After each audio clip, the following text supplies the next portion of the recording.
In this section of the course, we'll learn all about finding quality products that already have a proven sales history on Amazon. The best way to find high quality products is to check out what's already selling well on Amazon. Let's do a simple generic search for, say, garlic press.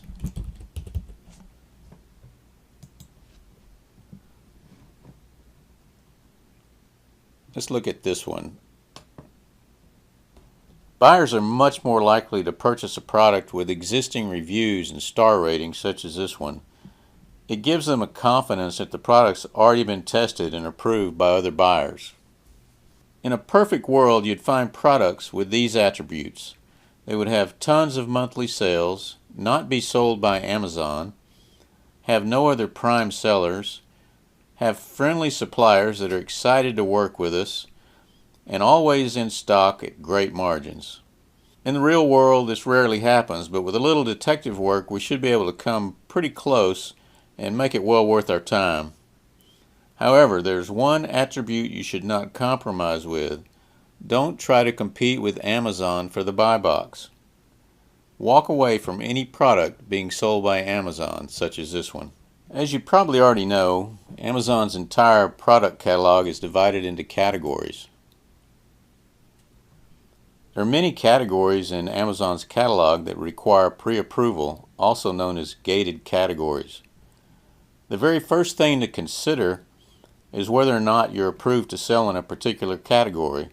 It doesn't make any sense to waste time researching products that you can't even sell.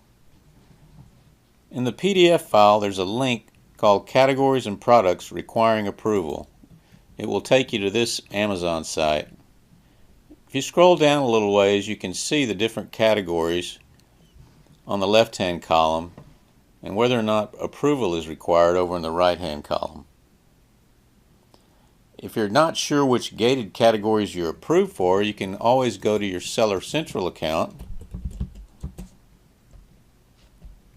and under the Inventory tab, if you click on Add a Product, you'll see a small link in the upper left saying Selling Application Status. That will list all the different categories that you're approved to sell in.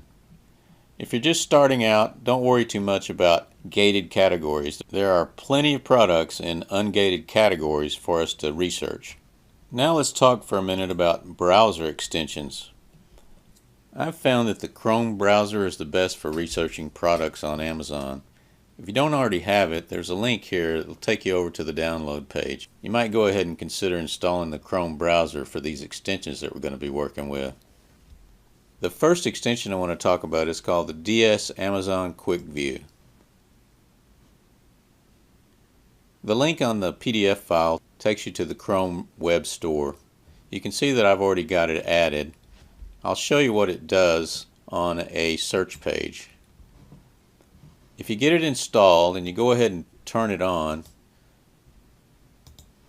refresh the page,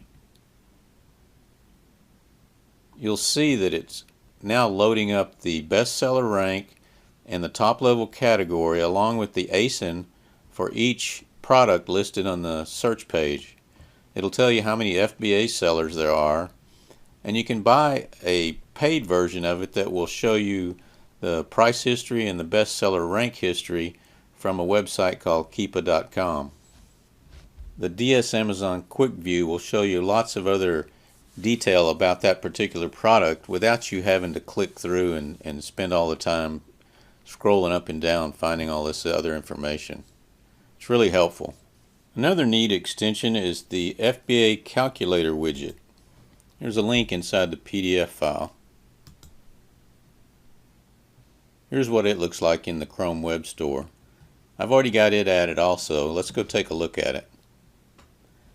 Now when you're looking at an individual Amazon product page, you can click on the calculator widget up here and it will take you to that Amazon revenue calculator where it'll show the list price that the product is selling for, all the different fees that Amazon's going to charge you, subtotal them down here, and you can see exactly how much money will be left over after all of these fees. So say for example you could buy this particular product wholesale for $4.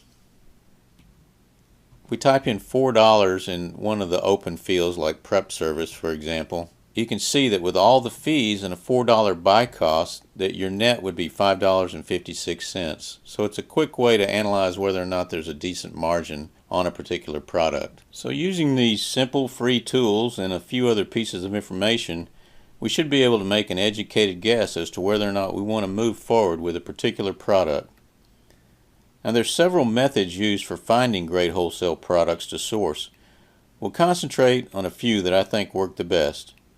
Here are the models we'll be looking at: research using the manual method, research using Amazon Power Tools, and last but not least, spying on your competitors. The manual method uses the free tools but takes longer to get results, and the Power Tools method makes use of paid tools, providing much quicker results. Remember, we're only looking for products right now. We'll learn how to find the suppliers in the next section of the course.